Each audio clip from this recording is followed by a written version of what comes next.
We're talking about UNC and their depth chart mystery.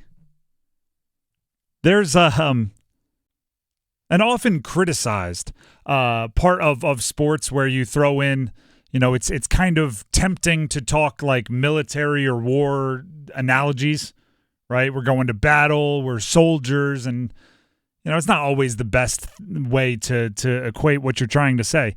But I do think a lot of times everybody gets caught up kind of in that, as if like the game is war and you have to do absolutely everything and you got to be secret and you got to speak in code, and right. You hear guys, coaches worried about leaks and moles, and I think it was Peyton Manning that even said when they were having like strategic conversations in the locker room if they were playing at the Patriots, they would like turn on all the showers and go speak near the showers in case they were bugged. Well, that makes sense. Yeah, I mean, it's either a good joke now or a hilarious thing that they actually did. But I think UNC might be falling into it with the whole I'm not releasing my depth chart, right? Yesterday we talked about what it could do to the confidence level of your quarterback, right? If you don't come out and name your starting quarterback until the day of the game, or even until the starters run out onto the field, and everyone's got to look to see what number jersey is lining up under center or in the shotgun, how that robs your quarterback at least a week of confidence building. But then I read an article from the News and Observer, and sometimes I do get blinded looking at just quarterbacks. And they reminded me that UNC isn't putting out their depth chart at all, right? Because Minnesota didn't put out their depth chart, and that's who UNC plays first. And I'll be darned if you're going to have us put out our depth chart and you don't give us yours. As if they didn't trade tape or something. And the News and Observer article added that the defense can also surprise Minnesota. I'm just going to read it straight from the News and Observer article. Check it out for yourself. But this is what it says. Power Eccles will start at inside linebacker for UNC. That's a given. But Eccles could be the weak side backer, or he could be the middle backer. Then again, redshirt freshman Caleb LaValle could start at the will, and Eccles could line up at the Mike, which they have at times this preseason. Or LaValle could back up Eccles at will, with sophomore Michael Short and freshman Ashton Woods being used at middle linebacker. And all of that is based on Amari Campbell. Will he play or not? If so, how much? He injured his hand during fall camp. He could be ready in Minneapolis, but no one is saying. Now this is me, Tim, talking on the drive. What are we doing here? You think you're going to really throw that much of a wrench into Minnesota's preparation by they don't know if you're going to have the redshirt freshman playing weak side backer or the true freshman rotating in at middle backer? Power Eccles is a very good player. I'm looking forward to seeing what Power Eccles can do this year as the featured piece of the linebacker core, which Cedric Gray was last year, and Power Eccles made a bunch of plays even not being the featured piece of the linebacking core. But I don't think Minnesota is worried about who's lined up where, as long as they know where they're going to line up. Right? There are certain players, and they are few and far between, where you have to know, individually where they are every play. Think of the Aaron Donalds of the world, or to go back even further, the Lawrence Taylors, the Ed Reeds, the Troy Polamalu's, where they move around a little bit, and every time the quarterback walks to the line of scrimmage, they're looking for him, right? Again, I'll use a Peyton Manning thing. He used to say Ed Reed was that guy for him. Oh, yeah. No doubt. Walk to the line of scrimmage, where's number 20? And where might he be going as soon as I snap it? Because it's going to be disguised.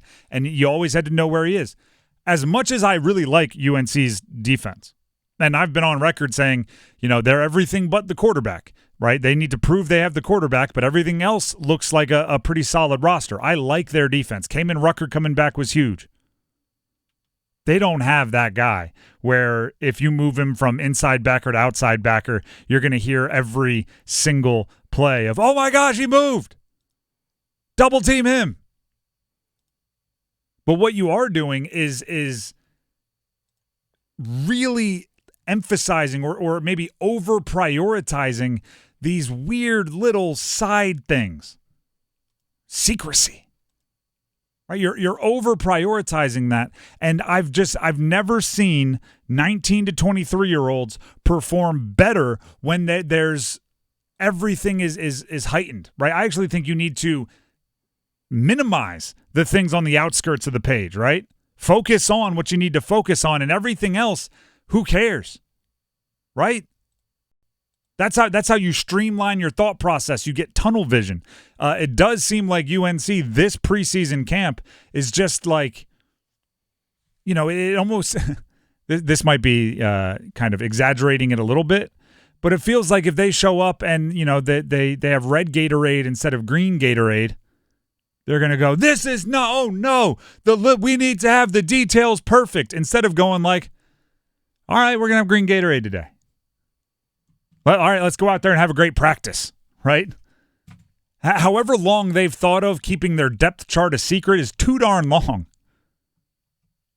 When did you plan to put the depth chart out? Put it out. What is Minnesota doing? Who cares?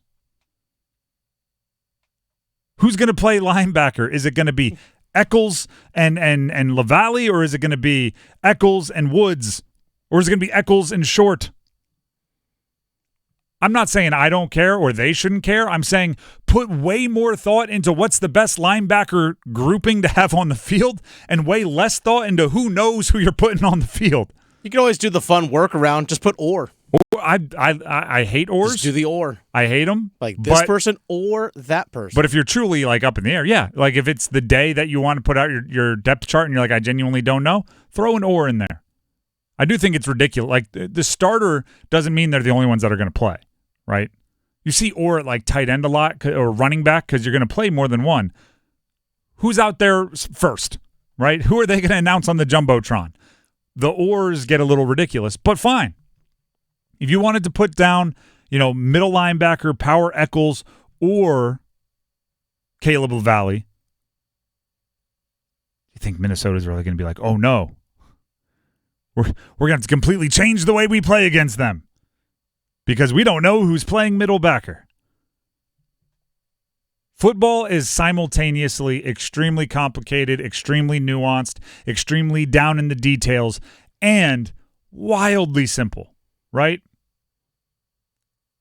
Yes, you have to prepare. Yes, you have to know your assignment. Yes, you have to understand schematics, but the execution of it all is wildly simple, right? Make good decision after good decision after good decision, and use good technique after good technique after good technique, and you will probably like the way your game ends up, your season ends up. I don't know if I've ever heard a coach after a game, right? Victorious, sweat-drenched, big win, team ignited behind them, on the field, post-game interview. Coach, that was obviously a huge win for your team. What went right for you out there? Well, I'm just glad we protected our depth chart before the game. Mm-hmm. They had no clue what was coming. When we ran our best two linebackers out there at weak side linebacker and middle linebacker, they were utterly confused. Jumped out to a 14-point lead off the strength of them not knowing who our starting quarterback was, and then from that point on, we just held on once the cat was out of the bag, and they figured out how they were going to play us. Just make good decisions, make good decisions, make good decisions, execute, execute, execute, good technique, good technique, good technique. That's what matters. That's what you should spend your time on. That's what a coaching staff should be worried about leading into game one. But the question is, though, who is the starting quarterback? Who is the starting quarterback? The unsolved mystery of UNC. I actually think you should run. As soon as you know, you should run to the media and tell them.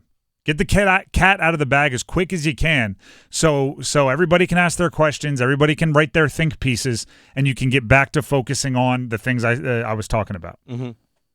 Right, because I believe there's a good chance UNC already knows who their starting quarterback is. Oh, I think they do. I think they 100% know. I think you could get all of those questions out of the way prior to game week, and then it's just about the football.